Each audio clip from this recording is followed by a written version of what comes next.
오늘 설교 제목이 복음으로 시작해서 복음으로 마치기입니다. 우리 같이 한번 읽겠습니다. 복음으로 시작해서 복음으로 마치기.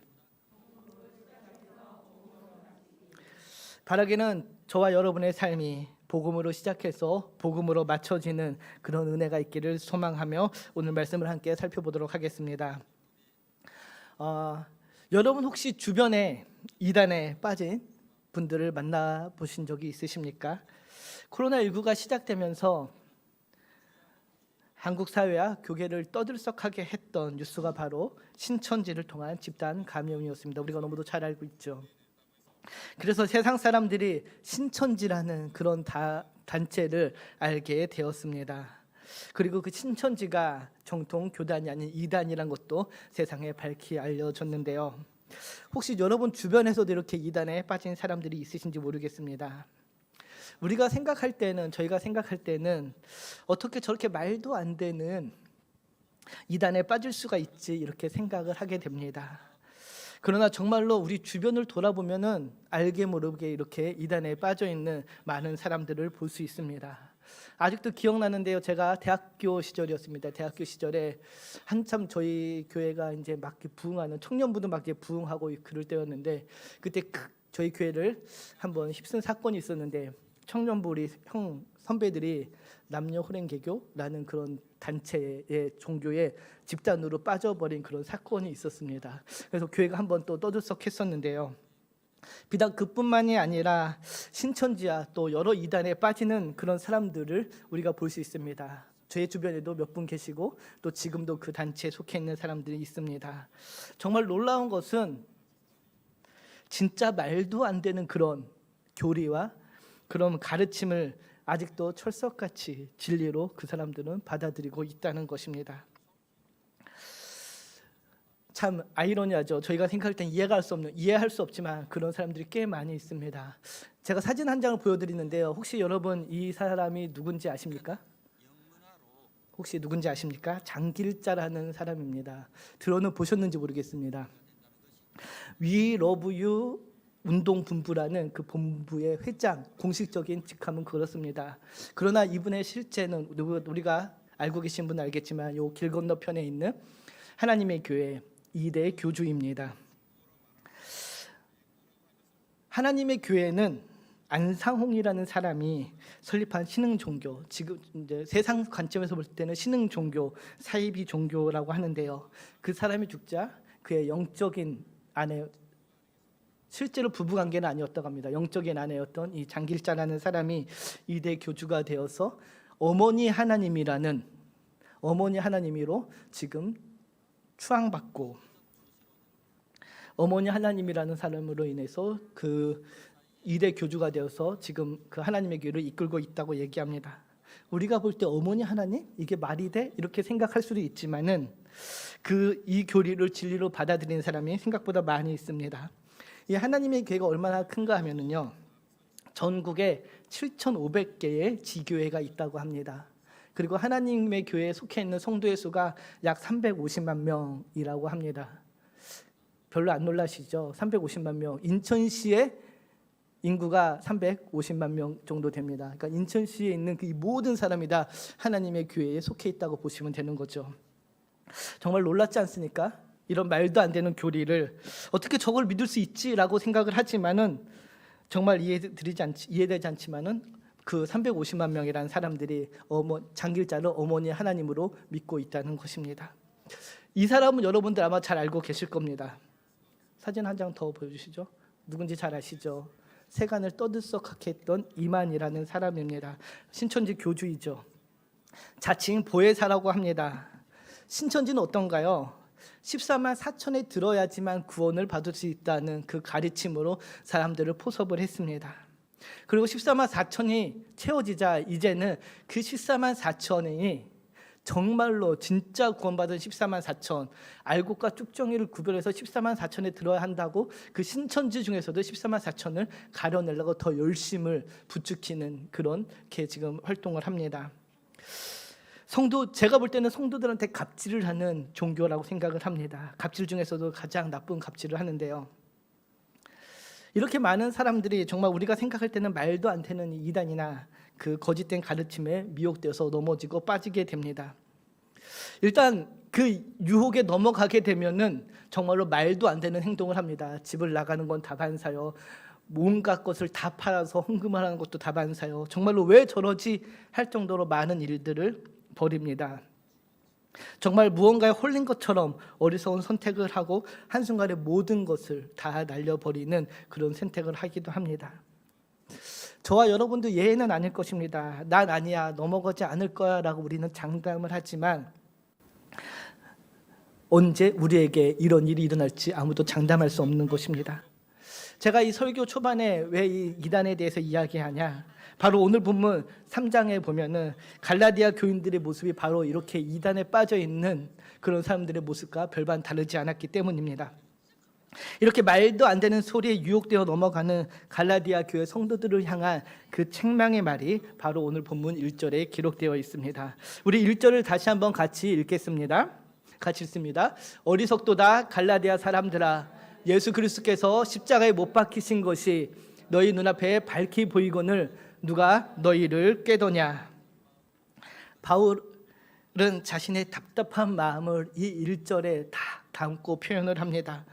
어리석도다 갈라디아 사람들아. 바울의 첫 마디가 무엇입니까? 어리석도다라는 탄식의 말입니다. 바울 사도는 경솔하고 무지한 행동을 하고 있는 갈라디아를 향해 그 책망의 말을 내뿜습니다. 그들의 잘못된 행동을 지적합니다. 경솔하고 무지한 행동을 지적하는데요. 무엇이 그들의 경솔하고 무지한 행동이었습니까? 우리가 갈라디아서 1장 2절을 통해서 1장과 2장을 통해 이미 봤듯이 주 예수의 복음 외에 다른 것에 눈을 돌리는 그런 경솔한 행동을 하고 있는 갈라디아 교회를 향해 어리석도다라고 지금 탄식하며 책망을 하고 있습니다. 이런 갈라디아 교회 성도의 모습이 어떠한 모습인지 톰 라이트의 그 주석을 보면 다음과 같은 이해를 하는데요. 여러분 혹시 나이아가라 폭포를 아십니까? 나이아가라 폭포는 세계에서 두 번째, 세 번째로 큰 폭포인데요. 그 폭포를 가로질러 줄을 매달아 여러 차례 폭포를 횡단한 줄타기 고개사 찰스 브론든이라는 사람이 있습니다. 사진 한번 보여주시겠습니까? 그는 자신감이 넘쳐서 앞으로 가기도 하고 뒤로 가기도 하고 중간에 의자를 놔두고 그 안에서 음식을 먹고 음료를 마시고 그런 고개를 부렸습니다. 이 사람이 하는 가장 큰 고개가 바로, 다시 좀 보여주시겠습니까? 저렇게 사람을 등에다 메고 가는 그런 고개를 그 나이아가라 폭포 위에서 했습니다. 그런데 잠깐 여기서 좀 상상을 해보면 좋겠습니다.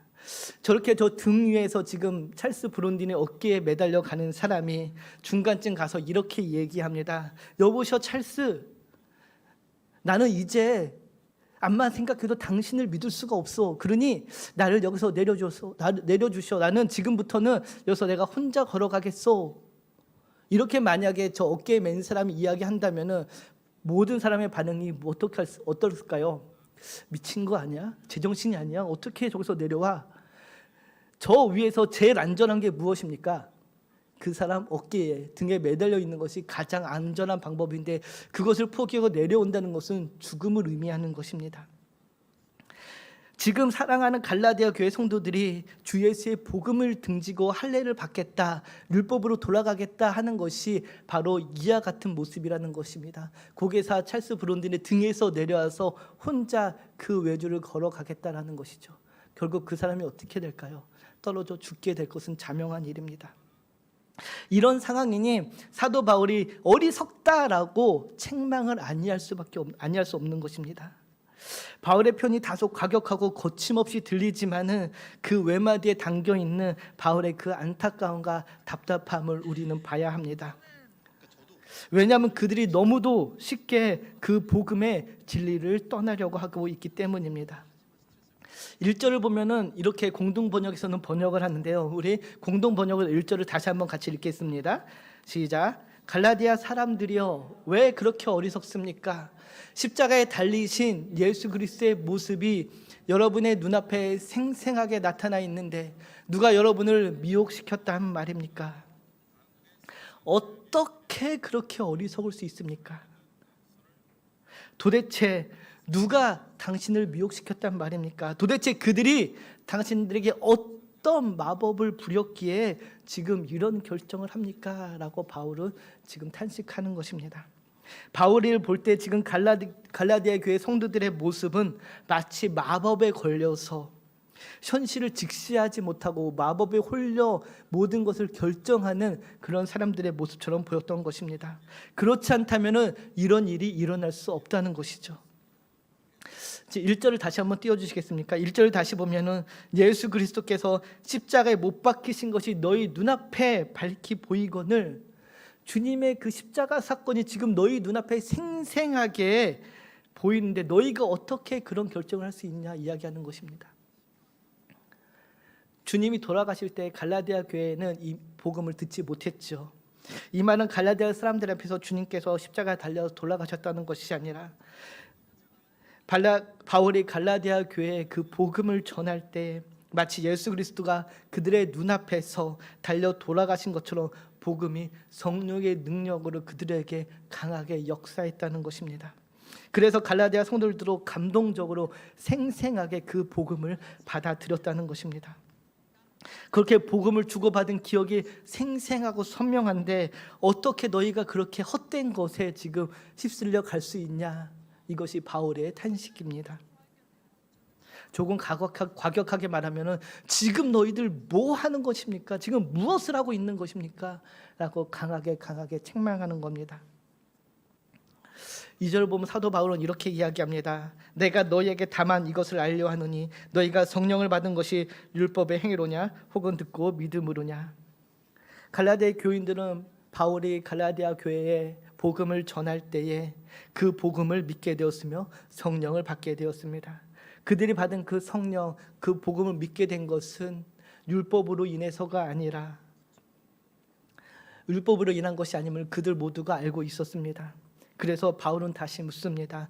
너희가 성령을 어떻게 받았는지 생각해 보라는 것입니다. 그래서 성령으로 너희가 받은 그 복음을 너희가 지금 율법을 따라감으로 그 복음, 그 줄타기에서 내려오려는 것이냐라고 묻고 있는 것입니다. 사랑하는 성도 여러분, 우리가 스스로의 방식으로 하나님을 만족시키고 그분과의 그 교제를 나눌 수 있었다면은 우리 주님께서는 십자가에 달려 돌아가실 이유가 없었습니다. 이 사실이 분명하게 갈라디아 교회 성도들에게 전해졌습니다. 그럼에도 불구하고 그들이 다시 그 복음을 버리고 유대주의자들의 그 게임에 빠져서 할례를 받거나 율법을 준수하는 그 행위로 구원을 받으려는 것은 어리석은 노릇이라는 것입니다. 사랑하는 성도 여러분, 더 보장된 구원의 길은 없습니다. 우리 주님이 우리에게 주신 그 복음 외에 더 보장된 구원의 길이 없음을 우리는 알아야 됩니다. 복음을 향한 지름길도 없고요, 구원을 빨리 획득할 지름길도 없으며 더 보장하고 더 구원을 확실하게 보장해 줄 수 있는 그 어떤 방법도 없습니다. 그런 가르침이 있다면 그것은 모두가 다 거짓이며 잘못된 가르침입니다. 우리 주 예수께서 십자가에 달려 돌아가신 그 한 번의 완전한 제사로 우리는 모두가 죄 씻음을 받았고 의롭다함을 얻었습니다. 그리고 그 의롭다함을 얻게 된 예수 그리스도의 그 완전한 제사가 저와 여러분에게 들어진 것을 우리는 기억해야 됩니다. 그러므로 그 주님의 그 십자가의 보혈에 더하거나 추가할 것이 없다는 것입니다. 주님의 완전한 대속의 은혜에 다른 무엇을 더하려고 하지 마십시오. 다른 무언가를 더 추가하려고 하지 마십시오. 우리가 믿음 생활, 신앙 생활 하다 보면은 종종 이런 사람들을 보게 됩니다.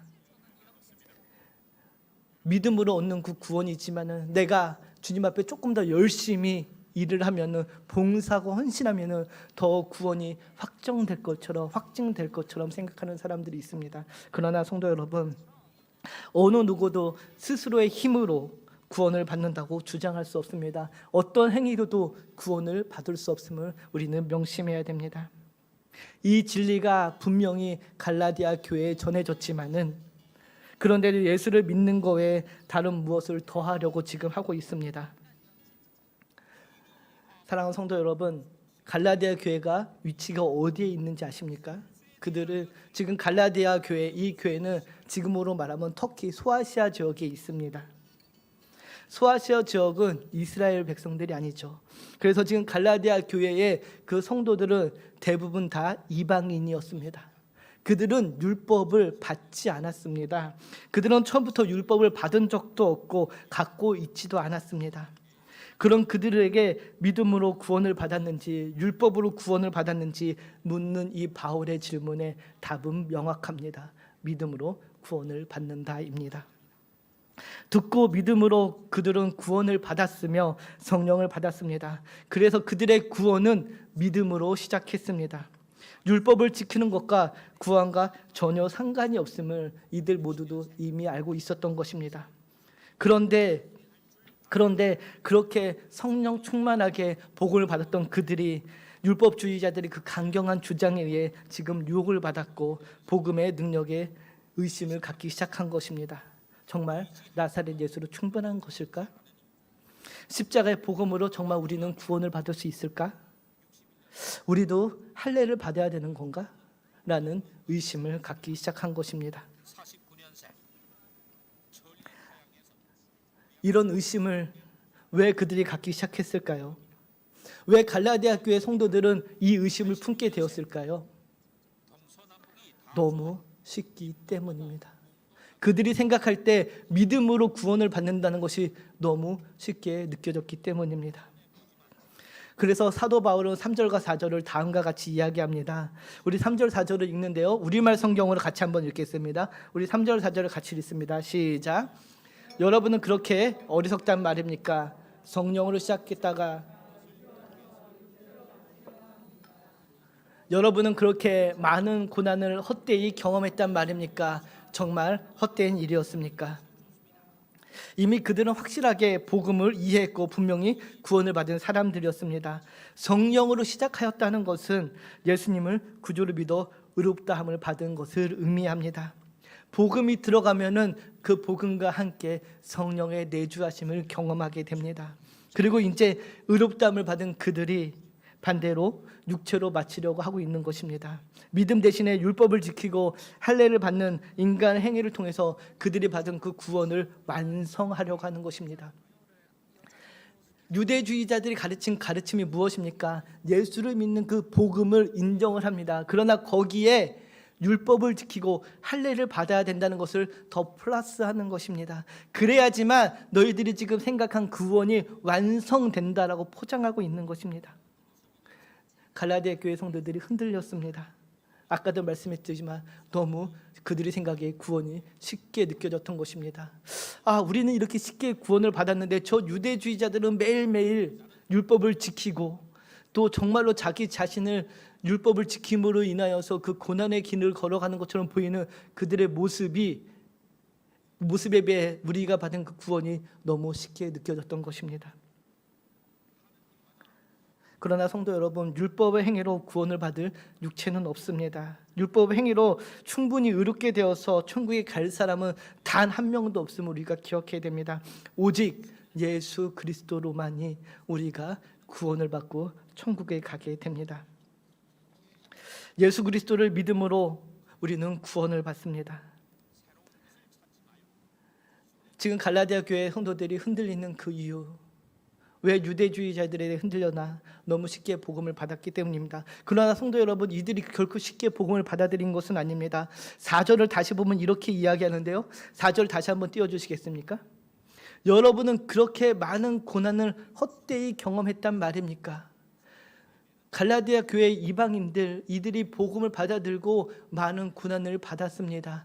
바울은 지금 얘기합니다. 너희들이 그 복음을 받고 나서 경험한 그 고난이 헛되게 너희가 헛된 경험이었단 말이냐라고 묻고 있는 것입니다. 바울과 바나바의 1차 전도여행, 즉 갈라디아 지역에 복음을 전할 때에 엄청난 박해를 받았습니다. 심지어 돌에 맞아 죽을 뻔한 적도 있었습니다.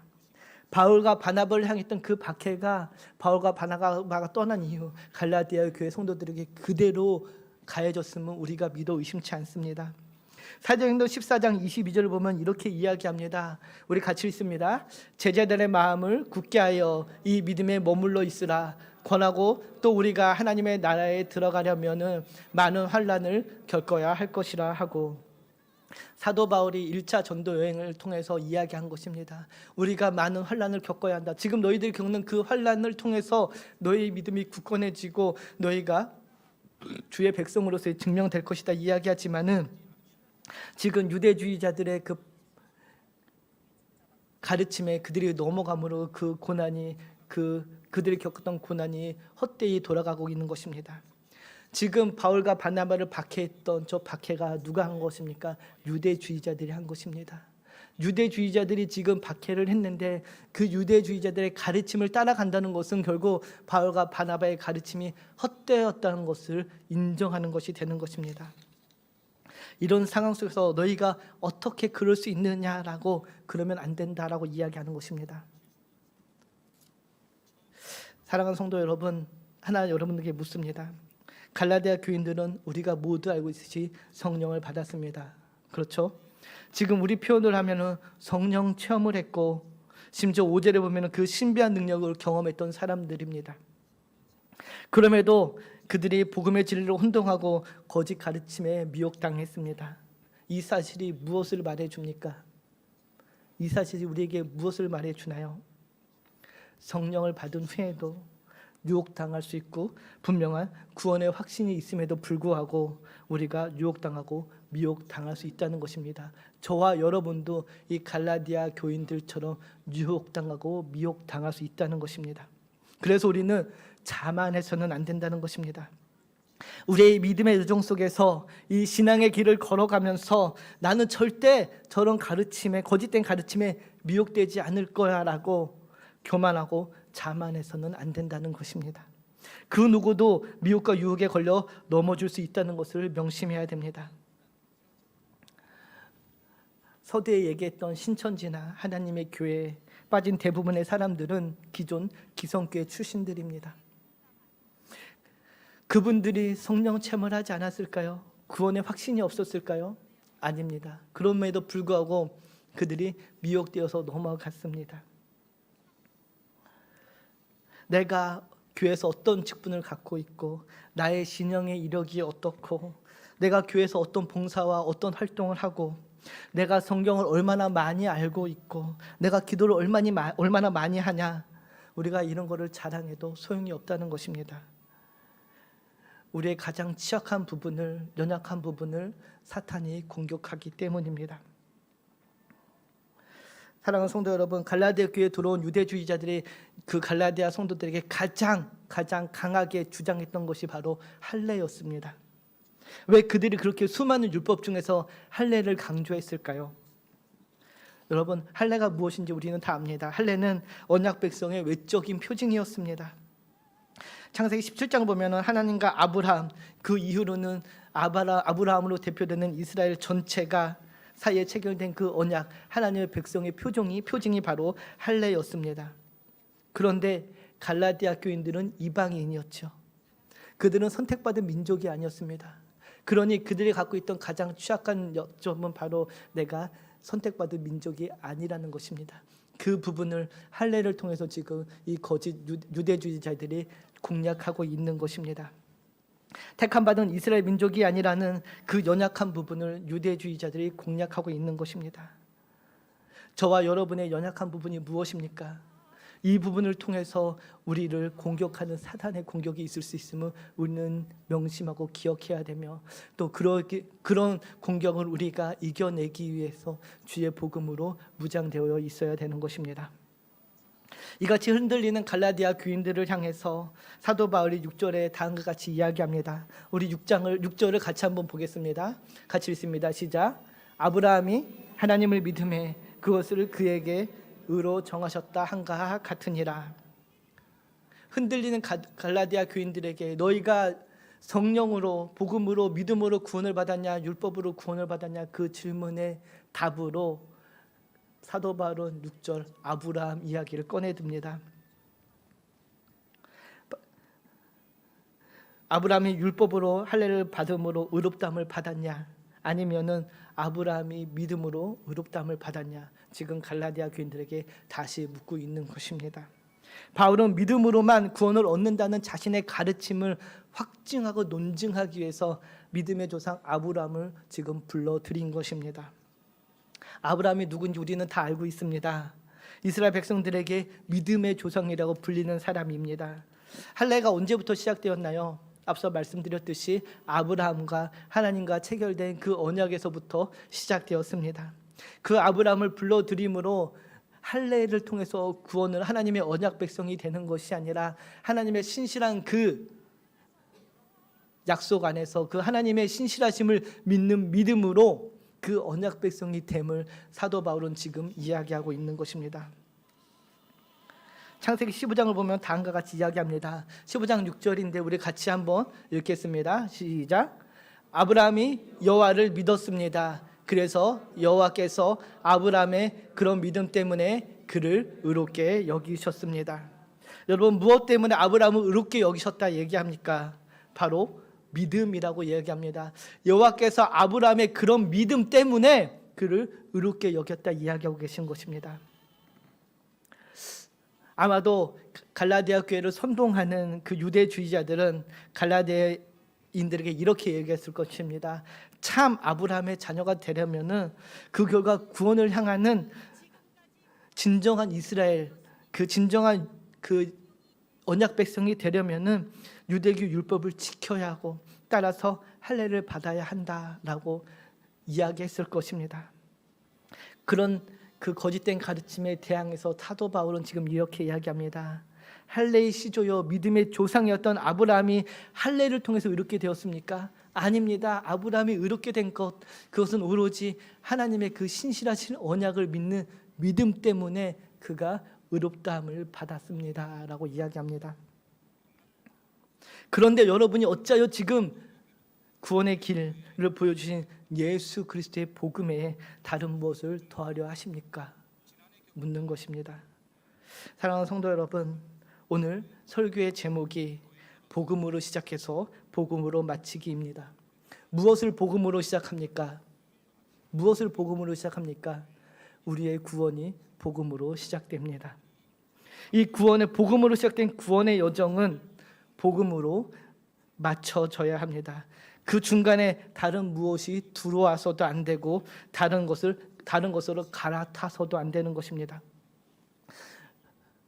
제가 오늘 수요일에 담임 목사님 설교를 들으면서 중복되는 부분이 있어서 많이 걸러냈는데 이 부분은 그냥 그대로 갖고 왔습니다. 수요일 담임 목사님 설교 여러분 기억하시죠? 대답하셔야 됩니다. 기억하시죠? 복음이 무엇입니까? 담임 목사님이 여쭤봤습니다. 여러분에게. 그쵸? 똑똑하십니다. 복된 소식이라고 하면은 유치원생이라고 그랬습니다. 그쵸? 복음은 무엇입니까? 바로 예수 그리스도입니다. 복음은 바로 우리 주 예수 그리스도로부터 시작되었습니다. 그리고 예수 그리스도로 맞춰집니다. 로마서 1장 2절 4절을 보면 이렇게 기록되어 있는데 우리 마지막으로 1장 2절에서 4절을 같이 한번 보겠습니다. 이 복음은 하나님의 선지자들을 통하여 그의 아들에 관하여 성경에 미리 약속하신 것이라. 그의 아들에 관하여 말하며 육시로는 다윗의 혈통에서 나셨고 성결의 영으로는 죽은 자 가운데서 부활하사 예수 그리스도시니라. 아멘. 우리의 구원의 시작과 끝은 예수 그리스도뿐입니다.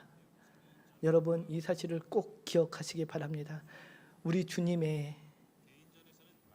예수 그리스도 외에 다른 구원의 길은 없습니다. 바라기는 저와 여러분 우리 모두는 예수 그리스도로 인하여서 시작한 이 믿음의 여정을 예수 그리스도와 함께 동행하시고 또 예수 그리스도와 함께 마치는 그 은혜를 누리기를 축복합니다. 여러분을 꿰는 수많은 유혹과 수많은 그 미혹 속에서 이 믿음을 굳건히 지키고 오직 예수 그리스도와 함께 하시는 복된 우리 성도님들 되기를 주님의 이름으로 축복합니다. 기도하겠습니다.